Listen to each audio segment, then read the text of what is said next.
Mumbai उपनगरमध्ये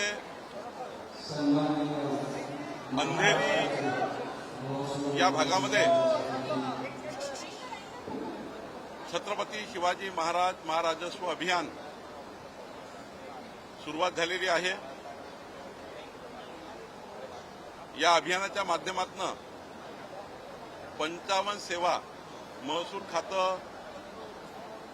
ease of doing बिझनेसमध्ये सेवा हमी कायद्यामध्ये आम्ही देतो आहे। राज्यातले इतर विभाग अर्बन डेव्हलपमेंट, महिला बाल कल्याण, समाज कल्याण सर्वच विभागांनी या ठिकाणी या शिबिरामध्ये योजना पूर्णत्वास नेण्याकरता काम केलेलं आहे। महाराष्ट्रामध्ये आमचं सरकार देवेंद्र फडणवीसचं सरकार लोकाभिमुख, पारदर्शी आणि गतिमान करण्याचा आमचा विचार आहे। ती भूमिका आम्ही स्वीकारलेली आहे आणि यातनं राज्यातल्या जवळपास 6 शिबिराच्या माध्यमातून जवळपास 50 लाख परिवारांना विविध योजनेचा लाभ आम्ही दिलेला आहे आणि यापुढेही अविरतपणे छत्रपती शिवाजी महाराज महाराजस्व अभियान महाराष्ट्रात सुरू राहणार आहे। विधान परिषदेमधल्या 15 विधान परिषद सदस्यांना वेगवेगळ्या जिल्ह्यामध्ये अभियान चालवण्याकरता नेमणूक केलेली आहे आणि त्या माध्यमातून आपण आता पुढे ह्या 55 सेवा देण्याचा विचार करतो आहे। आज अंधेरीमध्ये सुद्धा जवळपास 1000च्या वर परिवारांना वेगवेगळ्या योजनेचा लाभ देण्याचा आम्ही विचार केला आहे।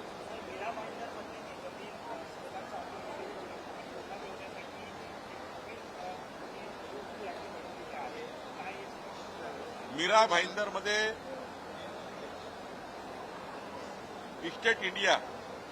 स्टेट इस्टेट इंडिया ही कंपनी आणि मीरा साल्ट या कंपनीने लीजच्या जागा जिल्हाधिकारी यांची पूर्व परवानगी न घेता मोठ्या प्रमाणावर शर्तभंग करून विकलेल्या आहेत। या लँड लीज लँड आहेत आणि महसूल संहिता 1966च्या कलम 29(3)C मध्ये कुठलीही सरकारी जागा, भाडेपट्ट्याने दिलेली जागा, वतनाने दिलेली जागा, कोणती जागा असेल ती जागा क्लास 2 आहे, वर्गवारी 2ची आहे, त्याला शासनाचा पूर्ण अधिकार आहे, ती अहस्तांतरणीय आहे आणि त्यामुळं अशा जागा या ठिकाणी त्यांच्या ताब्यामध्ये आहेत।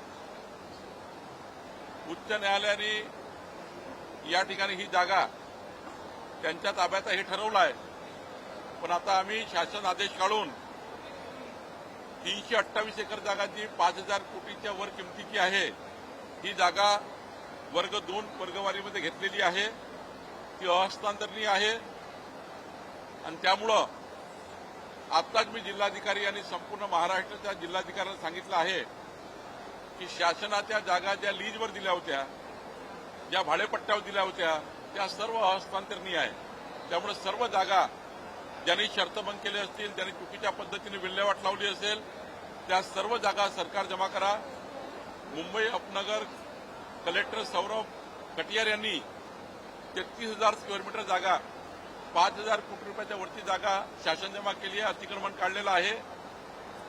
पुणे जिल्हाधिकारी डुडी यांनी 36 प्रॉपर्टी ज्या पुण्यामधल्या ज्या शर्तभंग करून त्या ठिकाणी वेगळ्या पद्धतीने विल्हेवाट लावण्यात आल्या होत्या त्या 500 कोटी रुपयाच्या जागा मागच्या 8 दिवसात त्यांनी सरकार जमा केलेल्या आहे आणि महाराष्ट्रात सर्व तलाट्यापासून कलेक्टरपर्यंत सर्व अधिकारी आता शासकीय जागेचं जतन करण्याकरता शासकीय जागा ज्या चुकीच्या हस्तांतरित झाल्या असतील, धनदांडग्याच्या घशात गेल्या असतील त्या जागा पूर्ण विड्रॉ करणे आणि त्या जागा पुन्हा शासनाकडे मिळवणे। जोपर्यंत त्या जमिनीचं क्लास 1 स्टेटस होत नाही तोपर्यंत ती जागा त्यांच्या मालकीची नाही आहे। मुंबईमध्ये काही जिमखान्यांनी परस्पर शर्तभंग केलेले आहे, तेही शर्तभंग आम्ही तपासतो आहे। जिमखाना क्रीडा करता होता, स्पोर्ट करता होता, पण जिमखान्यामध्ये सर्रास लग्न लागतात आहे, तेही अटी शर्ती भंग करतायत। त्यामुळं जिमखाने सुद्धा या ठिकाणी नियमाने चालले पाहिजे। जो चॅरिटी कमिशनरचा बॉयलाज आहे आणि सरकारने जमीन ज्या उद्देशाकरता दिली आहे तो उद्देश जिमखान्याने तोडलेला आहे. त्यामुळे जिमखाना जागा सुद्धा या ठिकाणी पुढच्या काळामध्ये शासन जमा करण्याचा विचार सरकार करत आहे. आणि त्यामुळे कुठेही या ठिकाणी चुकीचं झालं असेल, मीरा भाईंदरला चुकीचं झालं आहे, इस्टेट इन्व्हेस्टमेंट कंपनीने चुकीचं केलं आहे, मीरा साल्टनी चुकीचं केलेलं आहे, त्यांच्या सर्व जागा शासन जमा करण्याचा विचार करत आहे.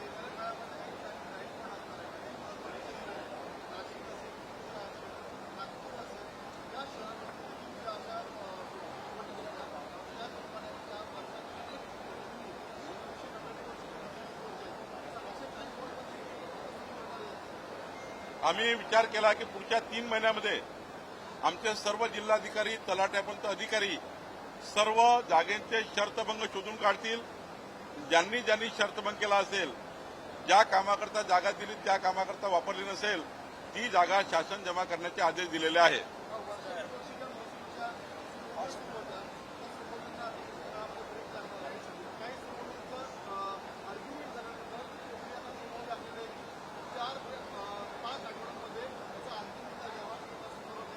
क्वाशी ज्युडिशियल केसमध्ये 90 दिवसात निकाल लागावा आणि क्वाशी ज्युडिशियल केसमध्ये मोठ्या प्रमाणावर लोक अदालती घ्याव्या अशाही सूचना दिलेल्या आहेत. त्यामुळे मला असं वाटतं वर्षानुवर्ष जे लोक खेटा मारतात मंत्रालयामध्ये 2012-13 पासून 13,000 केस पेंडिंग आहे. एकट्या महसूल मंत्र्याकडे 13,000 केस पेंडिंग आहे 12-13 पासून. तर या 10-10 वर्ष 15-15 वर्ष केस चालतात. 3 महिन्याच्या आतमध्ये केस निघाली पाहिजे हा विचार आम्ही केलेला आहे. त्याकरता तहसीलदारपर्यंत सर्व केसेस 3 महिन्याच्या आत निकाली काढा असे आदेश दिलेले आहेत. राखीव प्रवर्गातील ज्या आपण सवलती घेतलेले ज्या स्पर्धा परीक्षेमधले उमेदवार आहेत त्याच्या संदर्भात खुल्या प्रवर्गामध्ये आपण नो एंट्री केली आहे तसा निर्णय पण आपण काल मंत्रिमंडळात केला. पण या संदर्भात ओबीसी महासंघ असेल किंवा मग माजी खासदार हरिभाऊ राठोड असेल यांच्याकडनं कुठेतरी विरोध होताना दिसतो. नाही, याच्यामध्ये एकच उद्देश होता की ज्या राखीव जागा आहेत ती राखीव लोक आले पाहिजे, ओपन जागेमध्ये ओपन कॅटेगरी गेली पाहिजे हा उद्दिष्ट होता. त्यामध्ये आता त्यामध्ये जो शासन निर्णय झाला तो राखीव जागांकरता राखीव जागेमध्ये आणि ओपनमध्ये ओपन कॅटेगरी असा जो काही त्या ठिकाणी एक निर्णय झालेला आहे त्याबद्दल जरा राठोडजीचं काय म्हणणं आहे, जे काही तक्रारकर्ते यांचं काय म्हणणं आहे यांचं पुन्हा ऐकून घेऊ. कुठलाही निर्णय अंतिम नसतो, त्या निर्णयाला पुन्हा पुनर्विलोकन करता येतं आणि त्यामुळे त्यांचंही म्हणणं ऐकून त्यांना काय वाटतं कुठल्या ओबीसी समाजावर या ठिकाणी अन्याय होतो आहे का, एसटीवर अन्याय होतो आहे का, याचं एकदा त्याच्याही चर्चा करून त्यांचा संभ्रम झाला असेल, त्याचं काही त्या जीआर संबंधी काही त्यांचा वेगळा त्यांनी अर्थ काढला असेल त्याची चर्चा करू आणि मग त्यातला अजून काही पुढे जायचं तर पुढे जाऊ. राजू शेट्टी आज आंबा उत्पादक शेतकऱ्यांसाठी आंदोलन करताना दिसत आहेत. गिरगाव चौपाटी ते वर्षा बंगल्यापर्यंत ते हे मोर्चा काढणार. नाही, परवा मी राजू शेट्टींची आणि भाई जगताप, विनायकराव राऊत आणि सर्व शिष्टमंडळांनी माझ्याकडे 2 तास चर्चा केली. त्या चर्चेमध्ये त्यांचे 2-3 मुद्दे होते, त्यातले 3 मुद्दे सुटलेले आहेत. 10 दिवसात पंचनामा करणे, विमा कंपन्यांना ऍक्टिव्ह करणे, एनडीआरएफची मदत मिळवून देणे, ह्या बाबी आम्ही केल्या आहेत. फक्त आता त्यांचं म्हणणं आहे की 5,000 रुपये प्रति झाड ही नुकसान भरपाई द्या, 5,000 प्रति झाड. त्यामुळं त्याच्यामध्ये विचार करावा लागेल की किती त्या ठिकाणी नुकसान भरपाई द्यायची आहे. देवेंद्र फडणवीसजी आणि आमचं सरकार पॉझिटिव्ह आहे. आमचे सर्व कोकणातले मंत्री आमदार यांनी हा विषय लावून धरलेला आहे. परवा नितेश राणेजी असतील, उदय सामंतजी असतील, सर्व तिथले पालकमंत्री असतील, त्या ठिकाणी सर्वांनी हा विषय लावून धरलेला आहे. त्यामुळं तिथल्या आमदारांनी हा विषय उचललेला आहे. तर माननीय मुख्यमंत्री देवेंद्र फडणवीसजी त्या भागातल्या सर्व मंत्री आणि आमदारांशी चर्चा करून याबद्दलचा अंतिम निर्णय करणार आहे. पण कुठेतरी राजकारण यामध्ये होतंय का? कारण की जे सगळे विरोधी पक्षातले नेते आहेत ते त्यांच्यासोबत दिसत आहेत. प्रामुख्यानं जे सत्ताधारी आहेत त्यांच्याकडनं वारंवार मागणी होते आहे. अनेकदा मागणी ही पूर्णत्वास देखील आल्याचं आपल्याला दिसत आहे, जसं तुम्ही सांगता. कुठेतरी राजकारण केलं नाही, राजकारण काही नाही आहे. राजू शेट्टींची मागणी त्यांची भावना आहे. मान्य त्यांनाही वाटतं की शेतकऱ्यांना न्याय मिळाला पाहिजे. तो न्याय मिळण्याकरता त्यांची मागणी पण याच्यात कुठलं राजकारण येणार नाही. आमचे सर्व मंत्रिमंडळाचे सहकारी कोकणातले आमदार बसून या ठिकाणी योग्य निर्णय सरकार करणार आहे.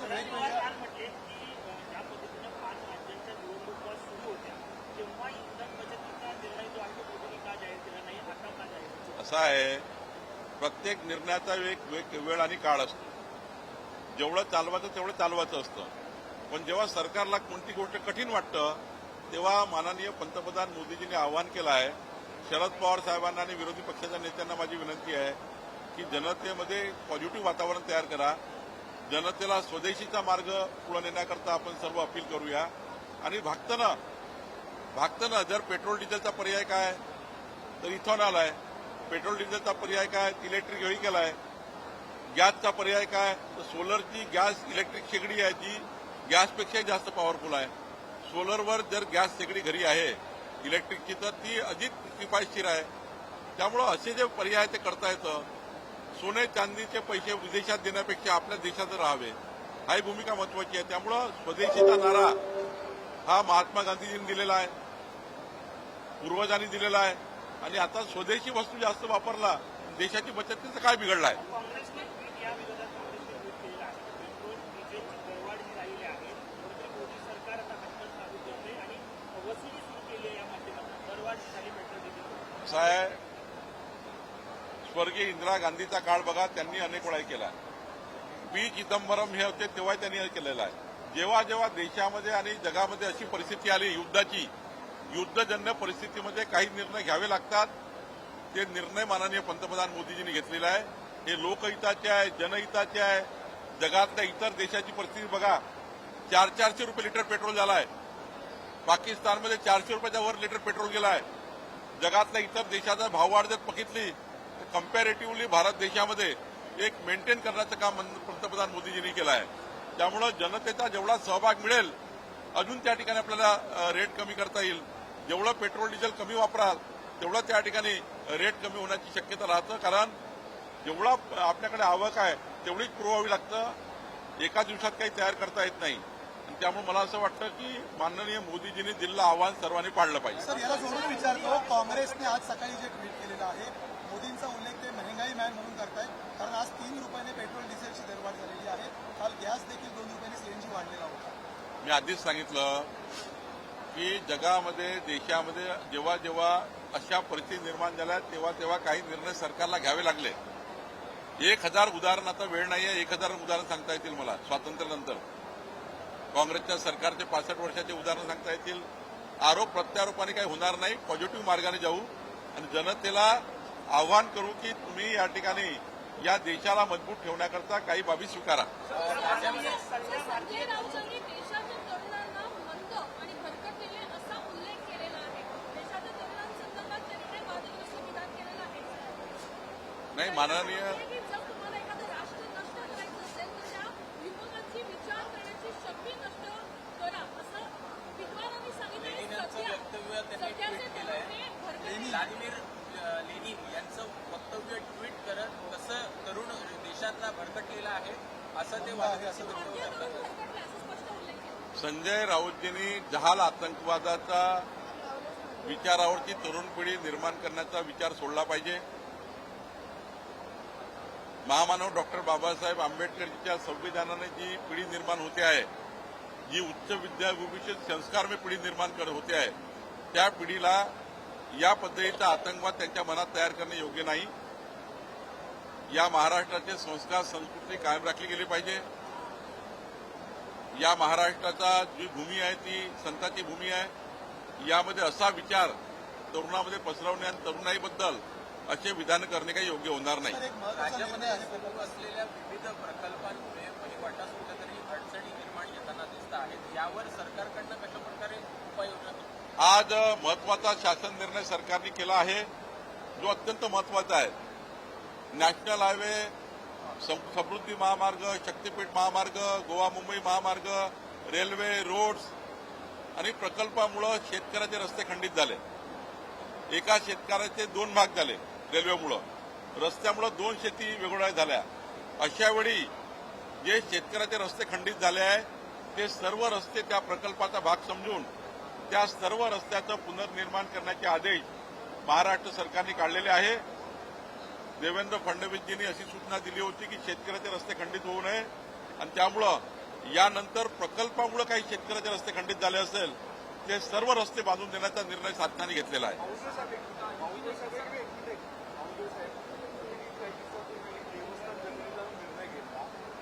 या निर्णयाचा वेगळ्या प्रसारात उमटताना दिसतोय. सूत्रांची माहिती मिळते त्यानुसार त्यावरनं संघ परिवार नाराज आहे असं कळतं. लोकांच्या प्रतिक्रिया फार वेगळ्या येत आहेत आणि हा निर्णय भलेही चांगल्या रीतीने घेतला असला तर त्याला विरोध होताना अंतर्गत दिसतो. देवस्थान इनाम जमिनीबद्दल असा कुठलाही निर्णय झाला नाही.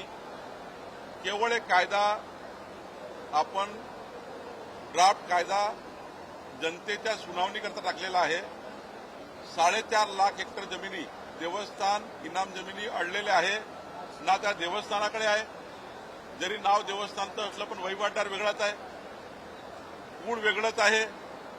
त्यामुळे देवस्थानाचे हक्क प्रस्थापित होत नाही, त्यानंतर कुळाची होत नाही, वहिवाटदाराची होत नाही. अशा वेळी देवस्थानचं हित लक्षात ठेवून देवस्थानच्या हिताला कुठेही बाधा न आणता यामध्ये काही सुलभ पद्धती करता येईल का, वहिवाटदाराचं काय परिस्थिती आहे, कुळाची काय परिस्थिती आहे हे काही सांगता येत नाही. म्हणून एक सर्वसमावेशक कायदा ज्यामध्ये कुणाचाही दुखणार नाही, मन दुखणार नाही. या राज्यातल्या सर्व देवस्थान समितीच्या अध्यक्षांना मी विनंती करतो, त्यांना काही बोलायचं असेल तर ते केव्हाही माझ्याकडे बोलू शकतात. अजून कायदा अंतिम झाला नाही, अजून कायद्याला अंतिम केलं नाही आणि त्यामुळं आमचे दरवाजे उघडलेले आहेत. मी सर्वांशी बोलतो आहे, त्यांना त्यांच्या सूचना हरकती घेतो आहे. देवस्थानचे हक्क अबाधित राहतील, कुठेही बाधित होणार नाही. पण दुसरीकडे मुंबईसारख्या शहरामध्ये आता तुम्ही उल्लेख केला उपनगरामध्ये 5,000 कोटींच्या मालकीची जमीन अतिक्रमण मुक्त केलेली आहे. मंत्री लोढा सातत्याने या विषयावर बोलत होते. रोहिंग्या आणि बांगलादेशी विशेष करून तुम्ही अंधेरीमध्ये आहात. मालाड मालवणी परिसर जवळपास काबीज केलेला आहे. हा कशा प्रकारे तुम्ही अतिक्रमण मुक्त करणार आहात? होय, मंगलप्रसाद लोढाजींनी सांगितलं खरं आहे की मुंबई शहर, उपनगर, ठाणे, कोकण विभागामध्ये, नाशिक शहर आणि पुणे शहर आणि भाग या भागामध्ये मोठ्या प्रमाणावर सरकारी जागेवर अनाधिकृतपणे मोठ्या प्रमाणावर वसाहती निर्माण झाल्या. ज्यांना जमिनी दिल्या होत्या हॉस्पिटल करता त्यांनी हॉटेल टाकले, शर्तभंग केले. अशा सर्व जमिनी पुढच्या 3 महिन्यामध्ये ताब्यात घेण्याचा विचार सरकार करते आहे. सामना अग्रलेखामधला सरकारवरती टीका करण्यात येत आहे. म्हणून पद्धतीचा जो संदेश देण्यात आलेला आहे कुठेतरी देशसेवा सांगून घरी बसवतात. त्यामुळे घर कोंबडा प्रशांत सरकारला पुरस्कार दिला पाहिजे असा एक अग्रलेख लिहिण्यात आला. सामना तर कामच आहे. झोपून उठल्यापासून झोपतपर्यंत त्यांना झोपत लागत नाही, त्यामुळे त्यांचं कामच आहे टीका करणे. पण स्वदेशीचा नारा घर कोंबडा कोण होतं तुम्हाला माहिती आहे. राज्याच्या 14 कोटी जनतेला माहीत आहे घर कोंबडा कोण होते. मोदीजी तर संपूर्ण विश्वाला विकसित भारताचा संकल्प घेऊन आलेले आहेत आणि त्यामुळं मोदीचं सरकार हे लोकाभिमुख आहे, पारदर्शी आहे, गतिमान आहे आणि त्यामुळे घर कोंबडा कोण आहे महाराष्ट्राच्या जनतेच्या प्रत्येक घरात माहिती आहे. त्यामुळे त्यांनी असा उल्लेख करू नये.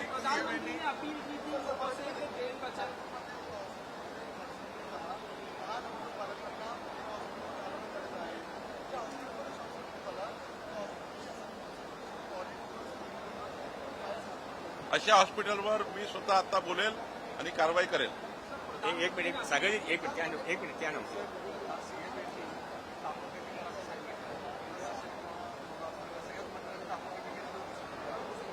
नाही, आमचे ताफे ऑलरेडी कमीच आहेत, पुन्हा कमी केलेले आहे.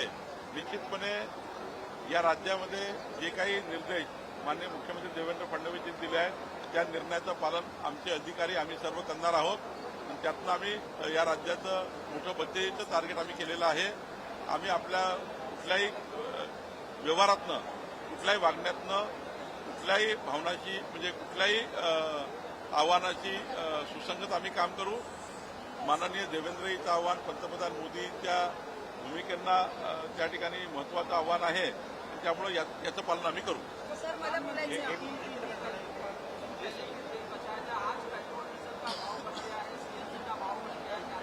नहीं, मैं बार बार बता चुका हूं कि इस देश में जब जब ऐसी परिस्थिति आई है, स्वतंत्रता के पहले और बाद में भी, तब की सरकार ने वो परिस्थिति को लेकर निर्णय किए हैं. स्वर्गीय इंदिरा गांधी जी ने भी सोना चांदी ना खरीदे और पेट्रोल डीजल के बारे में कई बार वक्तव्य किया है. पी चिदम्बरम जी ने जब फाइनेंस मिनिस्टर थे उन्होंने कई बार किया है. ये देश की स्थिति के आधार पर बोलना पड़ता है. जब अपने पास जो नहीं है विदेश से लाना पड़ रहा है, उसको थोड़ा कटौती किया और विदेश में रेट बढ़ गए तो जहां से हम कच्चा माल लाते हैं वहां से रेट बढ़े तो हमको बढ़ाना ही पड़ेगा. लेकिन अगर हम पूरे विश्व की बात करें सारे देशों में 400 रुपये 500 रुपये लीटर पेट्रोल है, डीजल है। हम तो आज कम से कम स्टेबल है, हमारा देश स्टेबल है, वो रखने का प्रयास मोदी जी कर रहे हैं। ये बचती का जो निर्णय किया है या जो आह्वान मोदी जी ने किया है, ये स्टेबल इंडिया रखने के लिए किया है। ये पाकिस्तान जैसा 500 रुपये 1000 रुपये हो जाएगा, क्या करेंगे? स्टेबल इंडिया करने के लिए, स्टेबल भाव रखने के लिए ये निर्णय लिया है। मैं माननीय पंतप्रधान मोदी जी का समर्थन में पूरा देश, आप देखेंगे कई परिवारों ने, जो नॉन पॉलिटिकल परिवार है, उन्होंने विदेश की यात्रा बंद कर दी। अनेक जिनका कोई राजनीति से रिलेशन नहीं है, उन्होंने बचत करने का निर्णय लिया। आप देखेंगे इस महाराष्ट्र में उसका एक बहुत बड़ा आह्वान का फायदा हुआ है और हर परिवार ने कुछ न कुछ मोदी जी के आह्वान को सपोर्ट किया है। शरद पवार ने सवाल उठाया है कि प्रधानमंत्री ने जब चुनाव थे तो चुनकर प्रधानमंत्री चुनाव के बाद आह्वान किया लोगों से और अब डीजल पेट्रोल का भाव बढ़ रहा है और कौन पार्टी की भूमिका लेना चाहिए कि प्रधानमंत्री को जो प्रधानमंत्री नहीं ले रहे हैं और प्रधानमंत्री इलेक्शन से पहले चुन रहे हैं। में ऐसा है, जो दिन जब आता है तब निर्णय लिया जाता है। आज वो दिन आया है, इसलिए आज निर्णय हुआ है। जब अपने पास स्टेबिलिटी है, जब अपने पास कोटा है, तब निर्णय क्यों होगा? आज अपने को लगता है कि थोड़ा कटौती करना चाहिए तो कटौती की गई। तो मुझे लगता है देश को स्टेबल रखने के लिए, देश की स्थिति ना बिगड़े इसके लिए, जो विदेश में बिगड़ी हुई है, सारा विश्व के अनेक देशों बर्बाद हो चुके हैं, तो निश्चित रूप से हमारे देश को स्टेबल रखने के लिए अनेक निर्णय मोदी जी ने लिए, वही देश हित में है।